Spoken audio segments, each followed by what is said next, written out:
Uh-oh, you hear the bear, and you know what that means. Yeah, I know, I'm getting to it. Let me do my thing, Grizzly. If you place a patch order by midnight tonight, you will get a free Grizzly Wheeler t-shirt. Amazing shirt. It shows the Grizzly gone Halloween wild. Yeah, and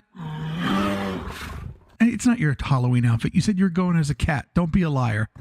But if you head over there, you'll get this beautiful shirt designed by Lincoln Design Co. Want to see what it looks like? Go over to Instagram at Grizzly Wheeler or head into the Circle of Trust. See this beautiful shirt you're going to get for free if you put an order in by midnight. And here's the best part. Circle of Trust only deal.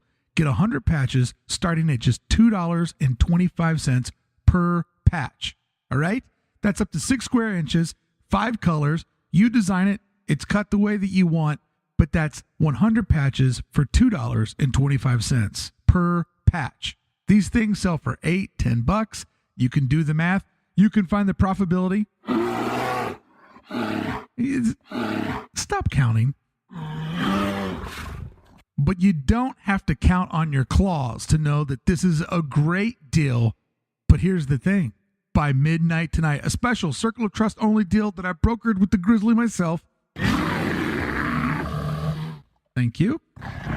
GrizzlyWheeler.com. Get your order in by midnight tonight. Free Lincoln Design Co. shirt. Special price of patches starting at $2.25. 5 colors up to 6 inches. GrizzlyWheeler.com. GrizzlyWheeler.com. Tell them Bricky and the Bear sent you.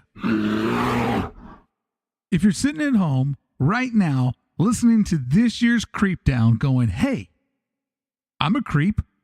I'm an illustrator. I'm a designer. I need to get on the Creep Down. I need to make some posters happen. Well, friend, you've come to the right place because our friends at jackprince.com can help you become that creep that you aspire to be because they can handle any type of poster job you send their way. And if you need it fast, fantastic quality, 6 different paper stocks to choose from, and you can get it in just 2+ days. So if you're looking for a different type of size, don't worry. Plenty to pick from 8.5 by 22, the long Ken Taylor skateboard type shapes, 11 by 17, your standard gig poster size, 18 by 24, my personal favorite, or if you want to do something a little bit bigger, like a movie poster, 22 by 28. You name it, they got 4 different sizes, standard, 100-pound text, or heavy, 14-point cardstock. Go with the cardstock. Always go with the heavy paper, the thickest paper possible. Head over to jackprince.com/circle of trust. Get your poster order going today.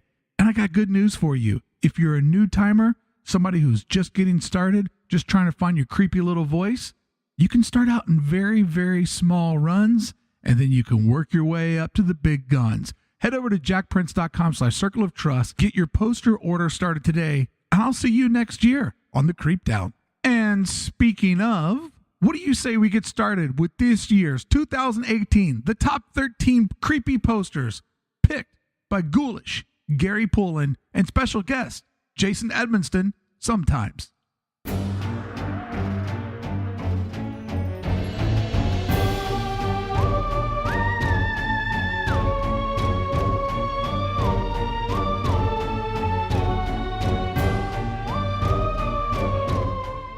Good evening and welcome to the top 13 creepiest prints of 2018 as picked by Ghoulish Gary Pullin, special guest bald monster Jason Edmiston, who can take anything and turn it into money, and co-hosted by me that does just the opposite. I can take anything and turn it into debt. It's the Creep Down 2018. 13 prints that will terrify you, but they will also excite you.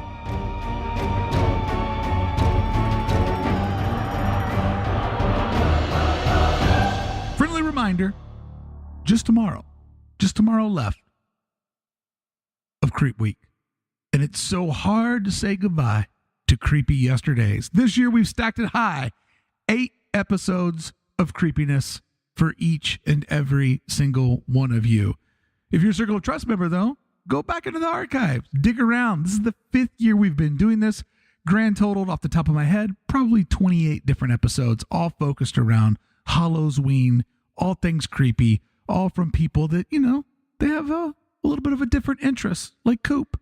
Episode 666, we talked all about Satanism, and it actually fascinated me, the ideology behind it. And I've talked to people about being a Christian, so why wouldn't I talk to people about being a Satanist? Keep it even, Steven. Keep it fair.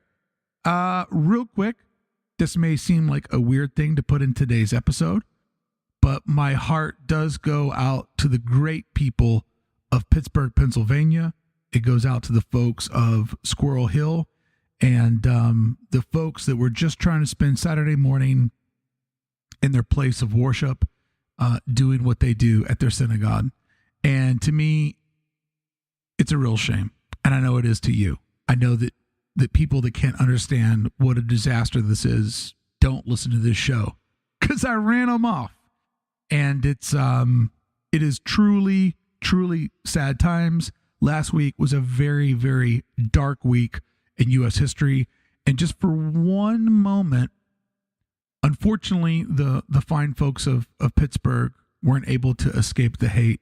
But for one moment, just think about how last week would have looked if all of those bombs would have found the person that they were intended for.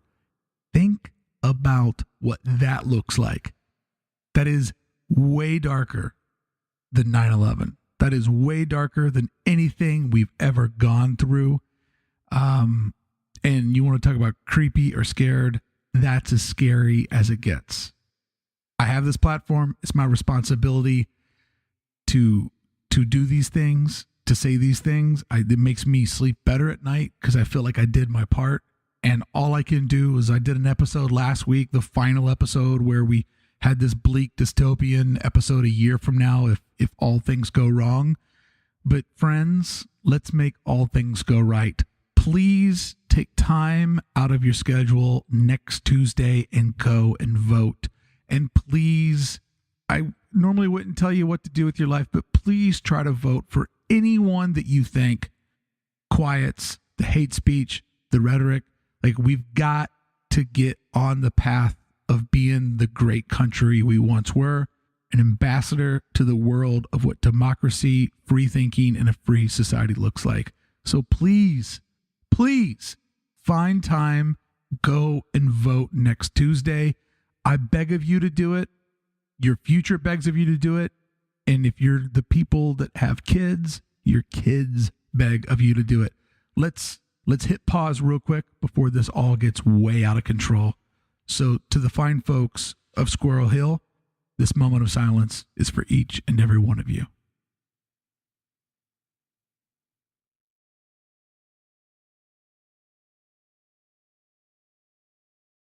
Thank you for listening to me. I know this is a place of art, and it's not supposed to be about politics, but it's also a place about being a human being. And part of that is reacting to the world around you. And hey, I'm an artist. This is my place of doing art. This is my place of worship, and do what I'm going to do. You can always free to leave. I hope that you don't.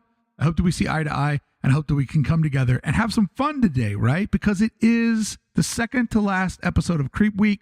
On the show today, Gary Pullin picked 13 completely creepy posters for us to look at, to study. What do we think that's creepy about them? But what do we also think that is illustrated well and designed about them? A lot of great artwork on today's show. Jason Edmiston's in the room, counting and signing posters, AKA making money while we're making the show happen. But he chimes in with some of his brilliant observations. So without any further ado, what do you say we get into our second to last episode? Don't forget to come back tomorrow. Alex Pardee and special friend. We're going to end Creep Week really, really strong. But today is a great episode looking at the world of art, design, and all things creepy. Made possible with our good friend, Ghoulish Gary Pullin, who was on the episode yesterday where we looked all at his book, Ghoulish, The Art of Gary Pullin. Fantastic book. Highly recommend it. Shows the long struggle it takes to get good at your craft and to become an industry leader.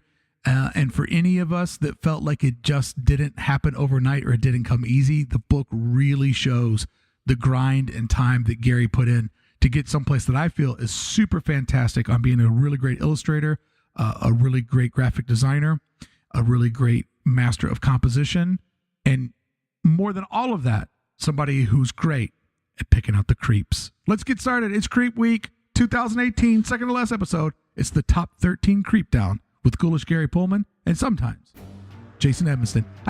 Did I say Pullman? It's Pullin. You know it. I know it. It's funny. It's funny.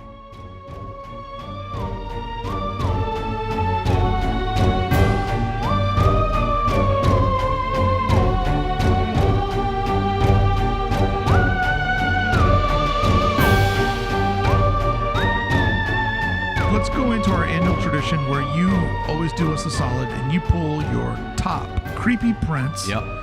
They can be gig posters, they can be art prints, they can be packaging, they can be graphic novels, whatever he came across over the last year that he feels like is the best work 2018 of the subgenre of creepiness. And they're in no particular order. But let's just go ahead and dive in. I got them mixed up here on the tabs on my machine. And I'm going to do this. I'm going to just, this first one here, I'm just closing it out because I want to make sure that your Halloween 40th is in the mix. All right, well, thanks. I know you can't put your own Yeah, I know. I feel weird about that. But it's scary. It has great graphic design in it. And it's a really, to me, it's different chapters in your book in one print, and getting to see them tonight at the show was fantastic. I really liked it. Thanks. So I'm throwing that in as one of them. But let's move through here. We have a Metallica poster. Who's this created by? Ken Taylor. Oh, KT. Yep. Man, oh man, what a great illustrator he is, because he can go creepy. Yep. But he can go cute. Yeah, for sure. He can go evil. He can go pleasant. Portraits. Yeah. You know? There's pretty much everything. His type is good. Yep. That illustration there is amazing. I like a lot of the Metallica posters that are coming out, but it's always got that logo. Yeah. And he did it right. He illustrated the logo to make it look like it's part of the print, right? Yeah. That's that extra step. The Metallica prints that haven't suffered because of the logo being there are the artists that decided to make it part of the art. Yeah. You know, to take the chassis of the Metallica logo, but to work it into their voice and into the subject matter. Yeah. I have not liked the ones where it looks like a giant sticker was placed on the poster. No. I mean, that's, yeah, exactly. You got to craft these things, But Ken Taylor, he's really one of those guys that you hate. Because he's so hard to hate, though. He's such a nice guy, man. No, it's easy to hate Ken Taylor. It's easy to hate Ken Taylor. I hate his talent. Exactly, because he can just do whatever he wants. Yeah. I mean, he really is an illustrator's illustrator that he can just knock out anything. And we know by the volume of work that he does that he's also proficient, or either hates his family and never wants to talk to them. It's amazing how much he gets done. But I love the print. It's very, it is creepy. It's got like the old medieval skull with the chainmail on his head. The mesh. It's cool. It speaks to me, man. It's cool. Is his type, is it like broken stone? Yeah. It looks good, eh? Yeah, that looks amazing. I like the way it looks like it's part of the illustration. This is something that a veteran like Ken does that, say, 20-something-year-old gig poster artist wouldn't do. That poster is symmetrical. It's very symmetrical, except nothing is copied and pasted and flipped. That's lazy. Flipped it. I don't know. I made up a word. Yeah, he didn't Billy it. Right. No. Half an illustration turns into a whole illustration. Yeah. It's balanced visually by general shapes, but all the nuances, all the cracks and details and everything are individually drawn. It's quite amazing. I actually was a huge fan of his other recent poster. It's not really Creep Week centric, but I think it's Queens of the Stone Age. It's the geisha. Really good. Yes, it was on the countdown. Goodness. So that's good. right. Yeah. Possibly one of my favorite things he's ever done. The colors, the composition, all the little details of the octopus, and he made me love it. And I hate that poster dimension. Me too. No, I hate that poster dimension. I only want to see tall, skinny when it's on a skateboard. Yeah. But you know what else he does on this Metallica print that's great, and you bring up a great point about the symmetric part of it, but putting the Metallica logo just slightly behind the head. Yeah, I love Not that. so much that it feels like a magazine where they're like, oh yeah, everybody knows we're Rolling Stone. Oh yeah. But just like that little subtlety, it pushes it further back and makes it feel like it's more part of the world. I do like That's right. stacked And incorporated elements. well. Yeah, I do like. Sorry, Gary. I do like stacked elements in an illustration. Sure. It amplifies the three dimensionality of it. You've got the foreground, background, and middle ground. So Yeah, it's awesome. Oh, how awkward. Our next print is Jason Edmiston's print that he's been over there signing in the corner. I can't remember the last time I was on the couch. All right, now we got to talk about him. Jeez. So, what's interesting about this print is he took the other print and he drew over it, and then he flipped it upside down, and then he said, oh, what happened 5 seconds later? And this is what happened. So we talked about this earlier, but this is rad. It's so well done. Like, honestly, I mean, it's great to have a sister print to Myers from last year. And obviously, Michael isn't in this one at all. There's no reflection You and of I've him, talked about right? how we love that in Yeah. horror movies where it's about the reveal or about what you Right. don't see. How many Halloween prints are out there that Right. don't have Michael in it? Yeah. None, really. I mean, that's why I like it too. So it focuses on Laurie, and yeah, man, the renderings there. I mean, the process of his crazy making a painting a screen print is there. No, the the title block shadows. is the very same as the original Halloween.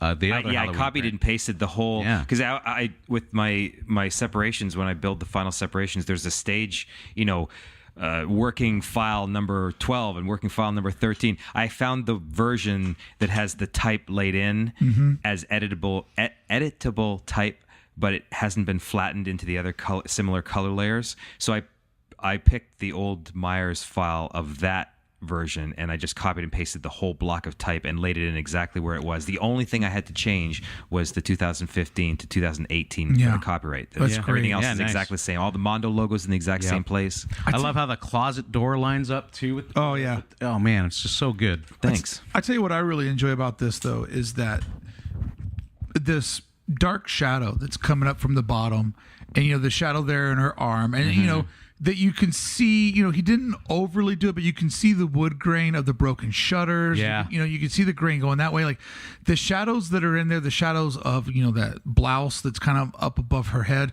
like they're in there. They're making. They're doing what a shadow should. They're making the highlights bounce. They're showing your eye where to go and what's really coming out, and showing all the action and everything. And the knife looked sharp and reflective, but you didn't overplay your hand there. You showed just enough restraint in the parts where you need. Actually, it's interesting that you have to make sure you get that right balance, because I added a glimmer to it, which I did on the first poster, but it seemed overkill. Yeah. It seemed like you have Another spark. another piece of jewelry, as yeah. Jones calls Yeah, it. that's Just right. like it didn't need it. It was superfluous, and it made it added something to focus on that wasn't the sharpest point on that knife, which you should be looking at. I made that the only thing that's actually white in the picture too. Yeah, There's it really. white, It really. generally jumps out, white yeah. things like the white shirt or the white of her teeth or whatever, but the only pure white thing is the tip of that knife, and that makes sure it's the highest contrast in the poster. That's awesome. I thought it was an awesome move too that you made the variant. It's Jamie Lee Curtis from Trading Places. A lot of people weren't picking up on that, but I thought it was really cool. It's really weird with the scene where she turns around and she's topless. Like, this is incongruous with the other movie, but hey, it's just you're just showing a different part of her career and then celebrating her in a different way. And those of us that got it really got it. And the trilogy is the grinding scene from Perfect, where she's thrusting her hips back and forth, and John Travolta's just looking at her really creepy. Just keep on throwing her in there. I mean, she's given us enough work where we can just keep throwing her in one of these every year. Well, thanks, Gar.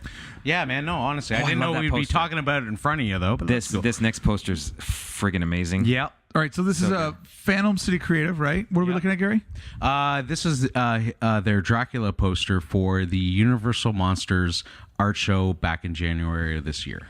Wow. Yeah, he did two posters. He did a Frankenstein that is matches, but Yes. I like this one because of the hook. Now I'm going to let you in on a secret. Yeah, I'm gonna let you finish. I'm gonna First let I you gotta say, finish. I'm going to let Sean Moore had the best episode. Sorry, go on. I'm going to let you guys in on a secret. Is that Frankenstein is not the monster. What? This is like the 5th time you've said that on this show. Okay? Frankenstein. A lot of people think that Frankenstein is the monster. Oh, no. It's Frankenstein PhD. That's Frankenstein's monster. Monster. Apostrophe S. A lot of people think his name is Frank Stein. He's not. That's the doctor. That's right. Dr. Stein. Now, yeah, that's right. Just every Setting you Halloween, straight. every Halloween, I like to let a new generation of jerk-offs know that that's the way that it goes down. All right, so with this Dracula print, the restraint on letting items fade in and fade out and sort of fitting it into that bat shape and just the sort of natural distress as the light fades up, the cellar wall or the castle wall, and call me crazy, but I love commercial art. This is stronger because that it has type on it and typography and a logo on it. Yeah. Oh, for sure. It's just a cool idea, well rendered. Man, it's perfect. Really. It is. It really is. I wonder what the dimensions are. That thing looks I weird. don't know. It was 24 by 18. It might just be. I think so. It looks, really? Sideways, it looks strange. But interesting. Yeah, I think so. Hey, friend, I hope you're enjoying the Creep Down with Ghoulish Gary Pullin and sometimes Jason Edmiston, and I hope you've been enjoying Creep Week. I would like to say that our Creep Week logo was made possible by our good friend Brian Allen over at flylanddesigns.com. Not only is he a Circle of Trust member, just like you, but he's a fantastic illustrator that knew that he needed a little bit more out of the marketplace. So he created over 500 brushes for Clip Studio Paint, which is a very low, inexpensive illustration program for your desktop computer, or for a small monthly fee, you can have a full version over on your iOS device. Brian's a fantastic illustrator. If you look at his work, there's a lot of sort of Mad Magazine pen and brush type illustration line weight you see on there, and he's figured out a way to mimic it all perfectly in Clip Studio Paint with his brushes. These brushes also will help you create textures and patterns, whatever you're looking for. Over 500 different brushes to choose from for the low price of $8.99. But I'm not done. The deal gets even better because he is Circle of Trust and he wants to support you. Use the coupon code COT at checkout to save even more. The price is stupid. It's him competing with the marketplace. It should be worth more, but it's worth less to you because you're a Circle of Trust member. Give the app a spin. If you like it, try Brian's brushes. And when you check out, say COT and thanks for creating Creep Week 2018 logo and also for coming on the show and letting us know that Gritty, designed by one of our own. That's right. So when you see the Philadelphia Flyers mascot out on the ice or in the media, you know that Gritty is COT. Circle of Trust, baby. We are here. We're there. We're everywhere. Sign up today at AID.network. Head over to flylanddesigns.com/shop to buy your Clip Studio Paint brushes, over 500 of them for less than $9. Moving up our creep countdown here, we have, what is this one? Oh, Sarah Deck. Oh, upcoming AID interview. Sarah Deck, we're going to try to hook up with her at Designer Con and talk to her in her journey because she seems to be an artist that, a lot like you and I, found her voice a little bit later in her career, and it's just all of a sudden just nailing it. Yeah, man, she's killing it. And the quality of her work this year especially is insane. Like, she's always been a great artist. I mean, I've known her for a few years, and to see her, get these gigs and she quit her day job too a couple years ago to do this. Yeah. So she's on her way, man. She's doing it, and it's great to see. And this Dead Ringers poster, the rendering on the face, the hands. Yes. She did something that's really hard to do. She got Jeremy Irons' likeness right and meshed his face with another face, and it still looks like Jeremy Irons. Do you know what I'm saying? Yeah. That won't make sense to the listeners unless they're fucking looking at this poster. But if they're listening cool. at this point, they should be a Circle of Trust member or they're a thief, and they're able to follow along with all the images that we got from in the posting for today. Right. This illustration's phenomenal. Yeah, and the hands are so good. And that's, I gotta say, truthfully, that's not my favorite Cronenberg movie, but that poster makes me want to revisit it again. I have no idea what it is. It's a weird movie, man. And I don't want to know. It looks too creepy It's and David too scary for Cronenberg, me. right? Oh, yeah, so it's yeah. fucked up. But also the type is really good. That font is a very Cronenberg. I've used it before, but it's a very David Cronenberg font. So she married, the subject matter with the font, So as a type geek, I really like that. What I enjoy about this too is that it feels like your classic horror print where things are coming out of darkness. Yeah. But instead of using black, it's like a blood red crimson. That's right. Yeah. That everything's coming out of. So then the red of, like the nun looking type character, or the cardinal, whatever it is, that red is just darkened by its own sort of shadow. For sure. But when it goes off into the darkness, you don't get that. Because, when you can do the red, white, and black color palette, it ends up looking like a Misfits record cover real quick. For sure. If you don't do it right. If you don't follow the rules. And nothing against that. I mean, I happen to love the Misfits. 'Tis the season. Yeah. But that fading off into that crimson type colors are I don't think there's black on there at all. No, I don't think so. You know what I mean? And I love that. Like, you don't need to use black. No, and it's nice to see there's not the black on there, but it still has that like scary darkness coming out of the shadows type vibe on it. That's right. Yeah, it's really, really, really well done.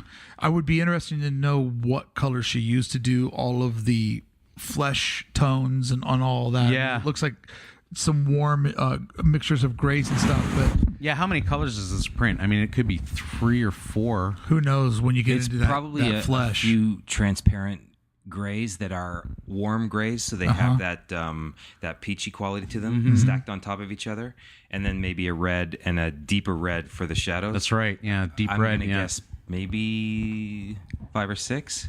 My favorite part about this poster in particular, she posted a close up of the hands, and not only are the hands masterfully drawn, but they look like they are covered in rubber. Yes. Yeah, like it looks surgical. surgical. Yes. Yeah. I was just It's noticing dead on. there's It's dead on. like a silicone type exactly. vibe to them. Yeah, it's really, really great. It's great, and they don't look like leather gloves. No. They don't. They don't look like. No, you can see it looks like that specific doctor's gloves. It's very specific. Stuff like texture can be hard to draw. Yeah. Like the difference between shiny wood versus shiny metal, Right. Yeah. versus shiny stone. It all could be subtly different. You and can that see looks the like wrinkles. rubber. Yeah. Oh man, How the they're latex so good. folds. too. That's right. Yeah, Yeah. and it's they're really a bit great. translucent. And I always Lucent. I always love when an artist makes it harder on themselves by I'm going to have 4 hands instead I know. of 2. Yeah. Which hands and 3/4 cars and drum sets. Skip all 3 of them for me. Hell would be that I have to just do that every day. I have to wake up and like, what is it today? Is it a I gotta draw hands again. What do I have to do today? Is it a drum set, a car at a 3/4 angle, or is it hands? Because I hate all 3 of them. Hardest things. But to add that layer of putting the gloves over, and they actually, the more you look at them, they look milky white. They look sort of that, because when you put those gloves on, there's like a powder that comes off of them. Yeah, exactly. So that they don't like dry rot in the packaging. Yeah, exactly. You can almost smell that. Absolutely. Oh, this is a print that was just on the poster countdown. We talked about this. Oh, you did. Yeah, this is great. It's fucking creepy as shit too. I that's a video game, right? Last of Us? Yeah, it's a video game. So I've never played the game. Me neither. I don't know what it is at all. Yeah, I keep hearing that. I stay up every night till 6 a.m. playing Fortnite. It's a post-apocalyptic world, like Walking Dead. Hopefully it doesn't suck. Or more like The Road. It's kind of like The Road. Oh yeah, The Road. And cool. it's I like that movie. Teenage girl roaming the countryside with a middle-aged man, and they're trying to get her from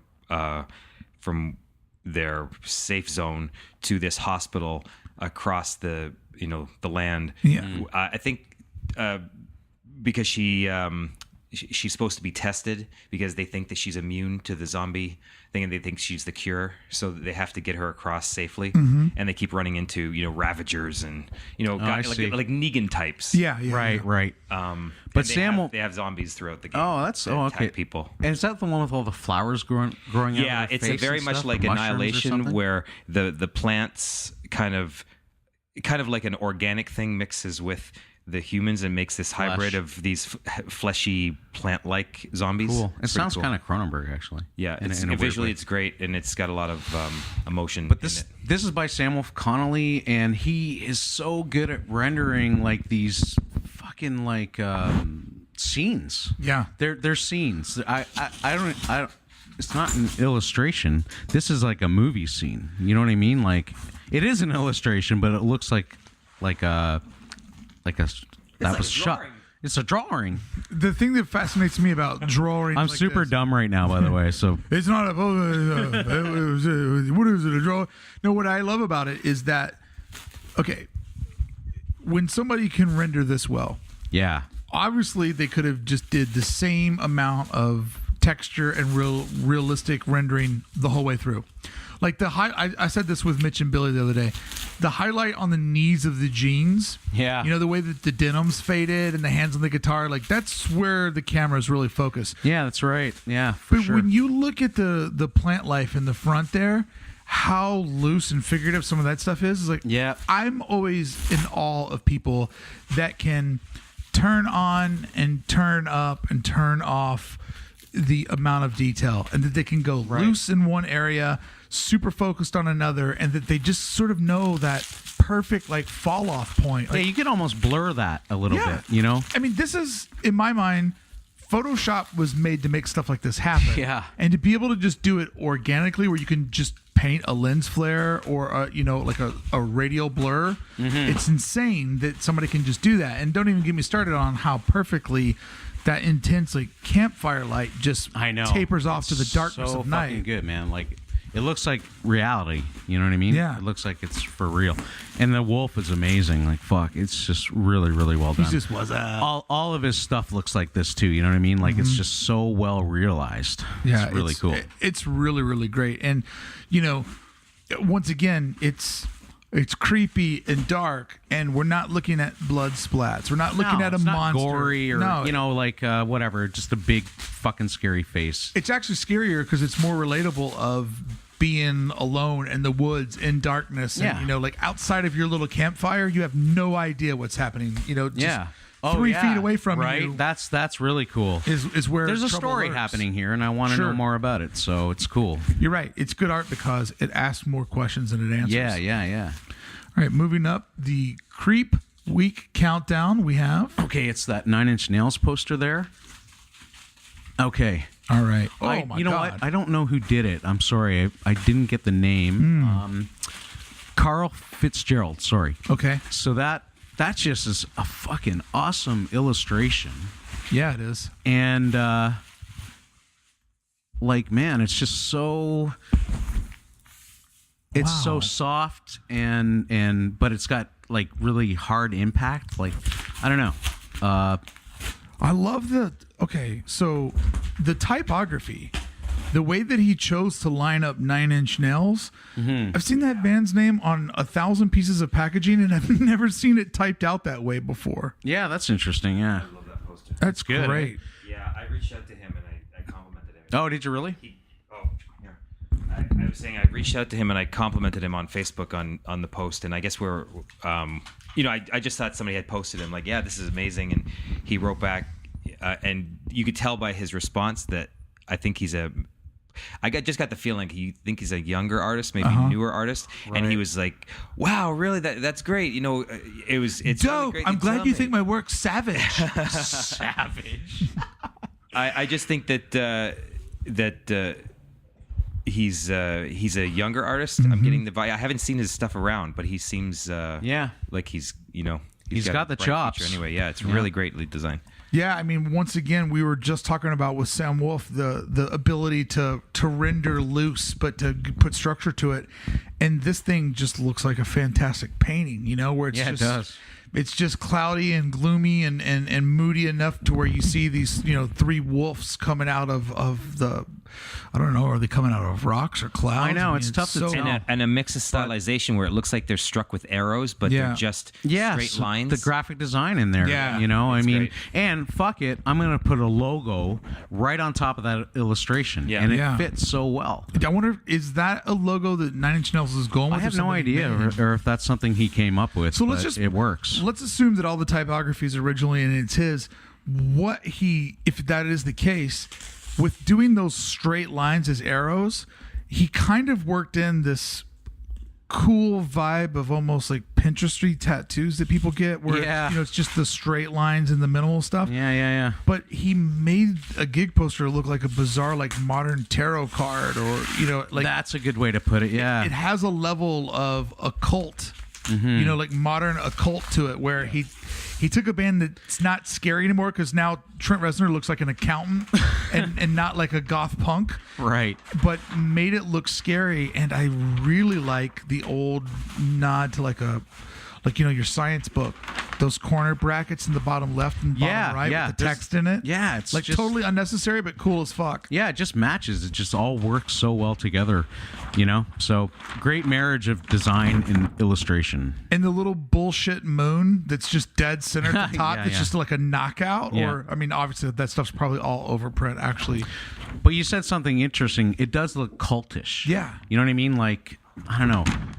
It's got like a real occult vibe to it. It's just, I don't know, it's just great. Yeah, there's a way where you can do creepiness with skulls and subject matter, but there's another, like an intellectual creepy, where something looks like this almost looks like a postcard for a religion. You're like, I don't want to know anything about this. Yeah, exactly. Like if they're having a meeting across the street, I'm definitely not going over there for it. Like it just has sort of a real weird, like, I don't know. It feels inviting but misleading. And, yeah, it's just really interesting. And the date too. Look how he did the date. Yeah, see, that's so different than what anyone else would do. Yeah, it's cool. You have a tendency to put it on one line, kind of thing. Right. No, there's some cool stuff happening. I'd kind of want to see it without the type too. I just want to see what the illustration itself looks like too. It'd be kind of nice to see them side by side. I would love to see the illustration by itself. That's what I mean, yeah. Just to study it. Yeah. But if he was like, do you want one of just the art? I'm like, no, I want the type. Because that type it's true. kills it. And I'm not asking for one. I'm just saying that if it was given to me as an option, the type really sells it. I mean, fuck. If I was the manager for Nine Inch Nails, I'd be like, do you think you could do a series of cards or, yeah, this could look great in packaging. Yeah, I mean, he really nailed some stuff. Man, good find, Gary. Thanks, buddy. All right, up next we have Hereditary. Yep. It's late. By Greg Ruth. Yep. Tell me about this one. So this movie is fucking insane. It's really it's a trippy, really emotionally driven, fucked up family drama. This just came out like the end of summer, right? Yeah, and it's taken over like the horror world. It's being compared to The Exorcist, not because of possession kind of movie. Yeah. It's not that, but because it's so overwhelming. It's relentless, and it is a fucking trip, this movie. So this poster just really does it justice. Does it justice, for sure. It's cool, man. Like, I love the silhouette. That's in the movie, I don't want to spoil it, but, there's imagery here that is in the movie. There's a clubhouse out back of their house where it's very significant in the film, and I just love Greg Ruth is kind of he's been around a while, but he's starting to do a lot of movie posters now this year, and he's got such a great style, like really soft, classic looking, like maybe it was done in like the 70s or something, like by a 70s movie poster artist or something. If it wasn't so detailed in some spots, you'd think that it was a watercolor in others. How like loosey and blown out and sort of like like glow, there's like a halo of light source in there. All my American listeners are enjoying the fact that you said there's a clubhouse outside the house. To get two houses in one sentence from a Canadian is like a dream come true. It's basically like catching Lucky and his marshmallow charms in a bowl of delicious cereal. I'm glad I could. The layering, though, you're right. This print toggles from super realistic to minimalistic to figurative, back and forth. That halo of yellow light. Yeah, it looks great. Man. And just the silhouette knocked out. A lot of artists may want to render her and, like fully like the rest of it. Nah, fuck it. Let's knock it out, and just make it graphic. I love that. See, to me, something that fascinates me about a print like this is it's so far off from what I would ever even come up with as a concept that I don't even understand how you do it. You know, I don't understand how you figure out like, okay, I'm going to over render this clubhouse. Yeah. I'm going to over render the front sort of vegetation, and I'm going to put the light on the road or the path up. Like, I'm going to make that dialed in. But I'm going to go loose as fuck and figurative as hell everywhere else. Like, I don't understand that level of like restraint and storytelling through stylization and texturing. Like, that's out of my element. I don't even understand how it's made. I was having a conversation with Gary on the way to our hotel in the Uber that I like the modern interjection of style changes within a piece. Yes. We were always taught in art school to keep style consistent throughout our career, but also, more importantly, style consistent within the piece. And anything beyond that was not correct. So, you know, if I render, you know, outlines like this over on the right side, I should do it on the left side and throughout the piece. But I'm excited by artists that are breaking the boundaries, like say like a Mike Mitchell, who decides to render a face realistically, and then he renders the clothing graphically, and then chooses to outline everything. The Star Wars. It makes no sense, but it works insane, as a those Star whole, Wars. because it's you're not only The Star Wars contrast light and portraits. dark, but style. Yeah, the Star And it Wars works as a portraits. whole, like you said, yeah. Some of them make no sense. Like, I mean, they're beautiful. Stylistically, Stylistically, though, it's like, man, he really had a good time making that hose coming down from the helmet to the chest. Right. But then on something else, like, nah. Right. You know, like just a shadow of But it it's is the enough. exact same thing that, say, someone like Eric Jones, the figurative painter, will do, who does a lot of stuff for spoke art, where he'll render a face hyper realistically, like a figurative painter. Like, and he uses pencil crayons and paint and a mix of things. But then he'll render the body with crazy bold flat colors and just a shape like a square and a triangle, and it's variety within a piece, not just within a career. Yeah, no, you're totally right that it's becoming this new fusion style. Yeah, that's a good word for it. Within one piece, I'm going to break my style guide over and over again. And what I would love to know is, how is this new generation of artists doing this? Like, how do they know that it's going to get pulled off in the end and that it's not going to look like a fucking mess? Because sometimes in the poster countdown, I'll put a poster in there that I want to talk about with Billy and Mitch and be like, why do you think this guy's print isn't successful? Like, did they go for one too many voices, one too many styles? Yeah. But these last couple of prints, we've seen this 3 or 4 times now. Yep. We're like the Sam Wolf one, where it just works. They're dialing some I think sort it's of a matter level. of taste, to be honest, personal artistic taste, where you know when to dial in certain things. I think it's the same as if you're a chef and you you mix things together that don't normally go together. Like say, lobster thermidor or something, like fish and cheese. Yeah. They're not supposed to go together, but Those are my flare fish. done correctly.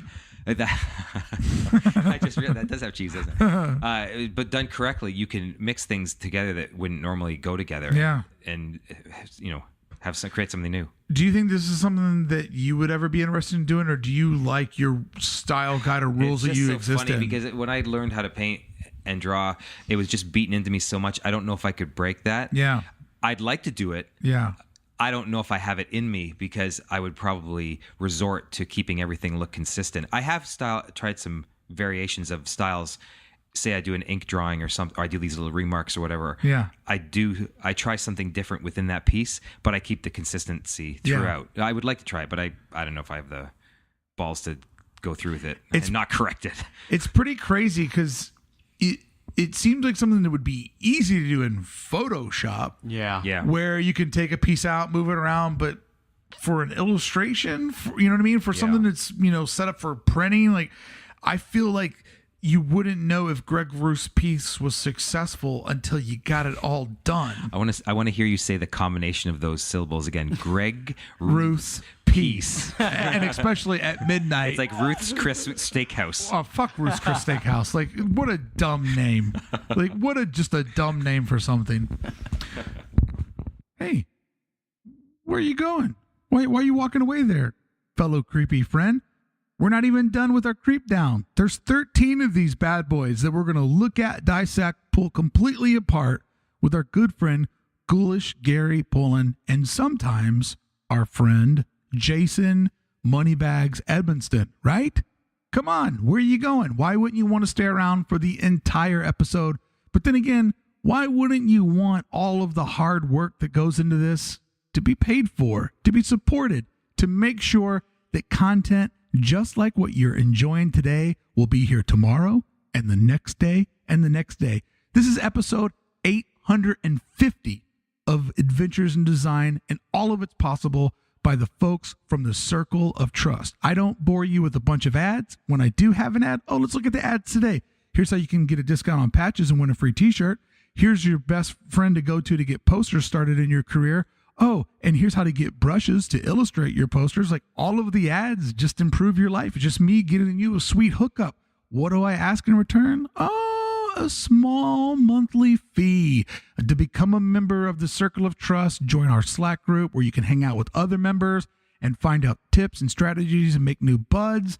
Get the complete archive of over 850 episodes, full version, the whole deal. Whatever you're looking to find out about, guess what? I've talked to somebody that's done it. So breaking into Hollywood, becoming a pro skateboarder, becoming a musician, or just becoming a really good designer or person, it's all in the archive. Sign up today at aid.network. Not only will you get the full version of today's episode, but you'll get your full respect that what you're listening to, you're actually putting a penny in the pot so that it'll be there for you tomorrow, right? I need you to support the show. If you're listening for free, where would you be if the show didn't show up tomorrow? It would be your fault. You see how I just blamed you? Let's get into part 2. Sign up today, aid.network. Seriously, if you've listened this far, consider signing up, becoming a member, and making sure that the show stays here and that the show can grow. aid.network, the Circle of Trust. Become a member today. Thank you. All right, moving on to the countdown here, we have The Invisible Man. Yeah, this is great. By Jonathan Burton. Wow, man, oh man. Look at that, man. This blew my fucking mind when I saw this. This, again, is another poster from the countdown. From the Universal Monster Show. And I love how he just knocked out the Invisible Man. Yeah. And the town is running around him. They're all in chaos. And that's exactly what that movie is. He's the prankster, right? Like, he's just running around being an asshole because no one can see him. Yeah, well, I mean, what else would you do? Yeah, exactly. And it's so cool the way the silhouette is knocked out of the clothing, the shape of the people. Like, that takes a lot of thinking. The cop's billy club to make the cut in his legs. To make it look like their legs there. And yeah, just everything about it. I just fucking loved it. And I want this poster. It's I didn't get it when it was released, and variant. I gotta get it. Yeah, it's amazing. Sometimes we accept bad art because it sells a great concept. Mm-hmm. That's not really the way a face is shaped or an eyeball is, but it tells the story because we can now see the two turntables that make the two eyeballs or whatever, Sure. Yeah, exactly. Yeah. But when you go around this circle pit, all of these characters are rendered perfectly. Yeah. Zero compromise to give us the perfect silhouette of the Invisible Man. There's no compromise of one to tell the story of the other. No. In fact, here's a masterful move. This cabbie guy with the cabbie hat there. Yeah. The cut of his ear perfectly puts the indentation on his fedora where the band would be, because the hat would have a little nook there. Yeah, it would. Where the band would go around his fedora. Yeah, it's just so well thought out. Oh man, it's just really great. Yeah. This is, it's a great concept. It's great rendering. I mean, it's just the perfect storm of everything. Right? We always say when you can put a thing in a thing, you're gonna have a hit. Yeah, and sometimes. Is there fatigue there with the thing and a thing? I think it is when it's done half-assed and it looks like you're somebody who just discovered who Ollie Moss is and now you're going to try to do it every time. Yeah. Okay, yeah, exactly. But I think when somebody tells it to us in such an original version, this is thing and a thing getting me hot. Right, exactly. And it's something that, could still be done again, you know what I mean? Like, people are still doing it in clever ways. Yeah. So... Man, oh man, what an interesting batch of prints that you pulled out for us this year. I think I might have had another one on there. What are we at now, by the way? I wasn't counting. We got okay, good. 1, 2, 3, 4, 5, 6, 7, 8, 9. Are there 3 that are missing? Yeah, I thought we were going to do 13 here.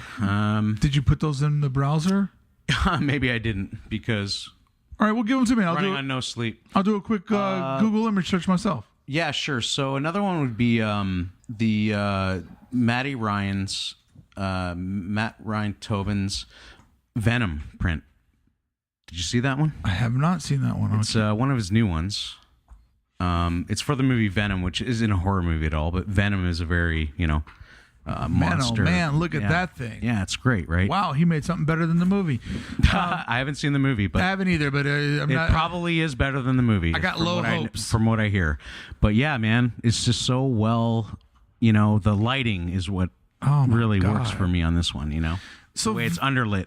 Venom is a real, just scary, horrible character, right? And this is taking everything about that character that would scare the hell out of you and just amplifying it as high as could be. And, I got to meet him tonight. He's your booth mate at Halloween 40. Yeah. And I was excited to get to meet him because, oh, man, we've talked about your artwork several times on the countdown. Yeah. And I said, I really admire people like you that are willing to lean so far into the darkness. Yeah. And just rely on the highlights to tell your story, because I know that when I was printing my own work, that if I'd ever try to do something like this, 50 prints in, I'm just printing a black sheet of paper.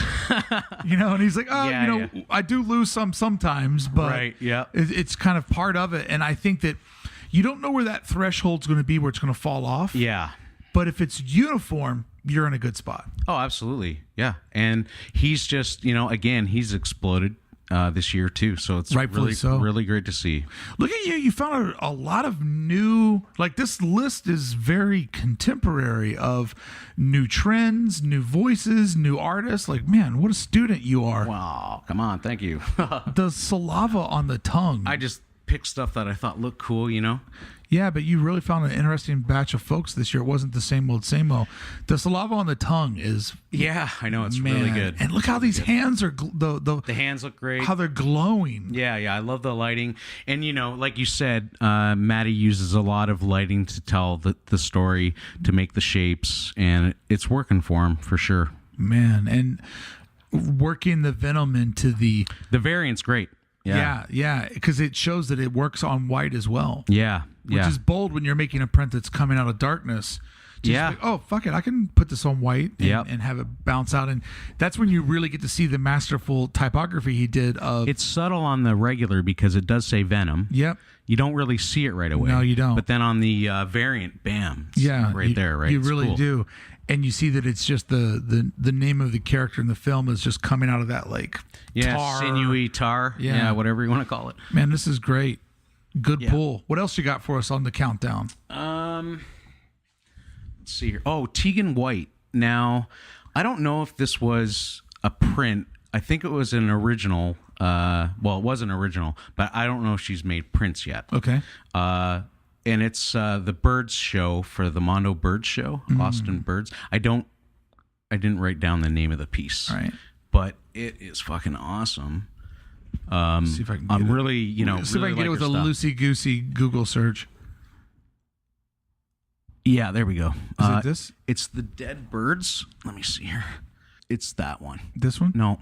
I mean, shit, man. It's on Tegan White. Tegan White, Dead Bird. I mean, come on, man. We're going to be Googling for hours. I know, right? It was part of that show. Okay. So, here we go. Those two. Oh, yeah, man. Yeah. They're so cool. So this is a whole different vibe on creepiness where... Yeah.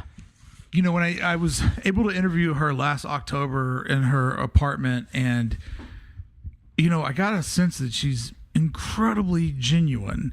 And...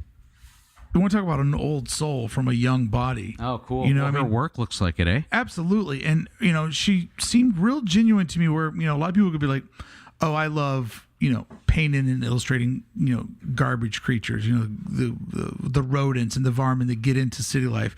But I've done this now long enough to know when I'm being bullshitted by a bullshitter. And she was completely genuine in that, her subject matter, she really is obsessed with it and finds a beauty and decay and sort of, the animals that you would turn your nose up on because they're just the ones that, eat out of the dumpster.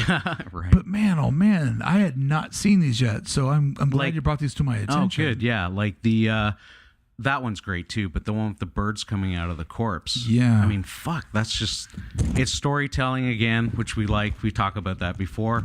And it's just really, it's like the beauty of like life and death. Which is something she loves. And it's just, I love it. Like, I hope she makes prints of this and my wife's a big fan too. I mean, she can't wait to grab some stuff off her designer con. So I feel like what we're looking at too is the leveling up of somebody that's already at a very high level. I know. Because this is we've seen a lot of her doing the Tegan White floating. Yeah. Characters in a circle. She loves the circle shaped character. That with Disney poster she did that incorporated her style with Disney was insane. Yeah, that's it was really cool. Because half of her career is doing children illustration work under a whole different name. Right. And then this is sort of her unique voice of building the art career. But seeing now characters inside of a character. Yeah. That's different from her. And this level of storytelling is a level up on a level that's already very high. So, like, imagine just like those birds busting out of a corpse of you know what I mean? It's just so fucking, I don't know. It's just really, part of my job. Interesting. Part of my job is to complement all this talent and break it down in a way that makes it interesting. And a lot of people don't think about what it's like to have my job. And I said when I was trying to upsell Tegan White to the audience, and how do you upsell somebody that people already agreed they're very good? I said, I was excited to talk to one of tomorrow's biggest names in art today. Yeah. And somebody goes, I think she already is one of the biggest names. I'm like, well, I know that's stupid, but I gotta fucking upsell this shit, right? Like I gotta pull a little bit back so I can put a little bit in. Fuck, if I just told, guess what, guys? Shepard Fairey's like really good at this, and people know who he is. Like, what am I gonna do? Like, I'm talking to the guy in the history book. Yeah, exactly. The art history book. Exactly. Like, come on, think about how to do this job for a second before you complain, fools. Exactly. But this, we haven't even mentioned how great the rendering is. Yeah, I know. Everything about it. The dead eye and that fucking bird up there, man. Like that, I was like, oh shit, that's a dead bird. Like, you know what I mean? It's just so cool. But also, like I thought it was alive at first when, you know what I mean? I had to look at it for a second. Oh, it's having babies. Yeah. In this area in here, how loose that is rendered, it's just enough to tell the story. Yeah, I mean, that's stuff like, you know how, like we talked earlier on Sam Wolf's, that you could almost blur the edges, right? Yep. And, the focus is, right there in the middle. So, man, that is good. Yeah, it's really good. That is really good. Love the colors, the oranges and the yellows and stuff. It looks fucking amazing. If you had to pick one, she said, Gary, I'm going to give you one of these. Oh, that one's great, but I love the ones with the birds inside. So you're going to go with the white, like the white bird. White bird with the... the little birds inside. Figure that from a Canadian.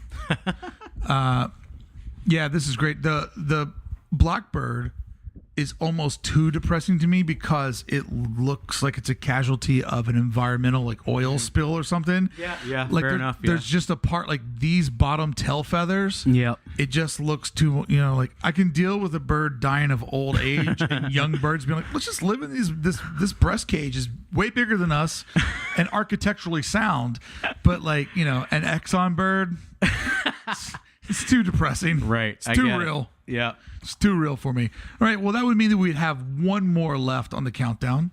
Yeah. Jeez. And that would be? Oh, God. I don't know. Did we nail them all or is that it? I thought we nailed them all. All right. Because you did that solid at the beginning. Yep. So there we go.